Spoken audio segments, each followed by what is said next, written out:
মুন্সিগঞ্জের লৌহজং উপজেলার কর্মকর্তাদের সাথে নবনিযুক্ত জেলা প্রশাসক ফাতেমাতুল জান্নাত মতবিনিময় সভা করেছেন। বিস্তারিত থাকছে লৌহজং প্রতিনিধি মোহাম্মদ শওকত হোসেনের প্রতিবেদনে।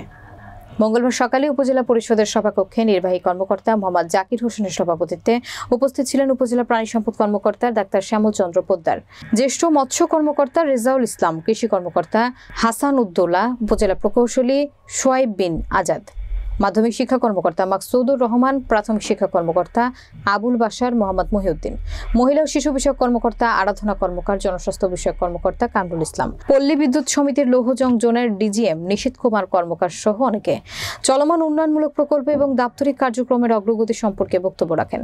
মতবিনিময় সভার আগে জেলা প্রশাসক ফাতেমাতুল জান্নাত উপজেলা পরিষদ কমপ্লেক্সের সংস্কার করা প্রধান গেটের উদ্বোধন এবং উপজেলা পরিষদ প্রাঙ্গণে চারাগাছ রোপণ করেন। কর্মকর্তাদের উদ্দেশ্যে প্রধান অতিথি বক্তব্যে ফাতেমাতুল জান্নাত বলেন, এখনই কাজ করার জন্য সুন্দর পরিবেশ বিরাজ করছে। মনে রাখবেন, জনগণের ট্যাক্সের টাকায় দেশ চলে, তাই তাদের মন দিয়ে সেবা প্রদান করবেন।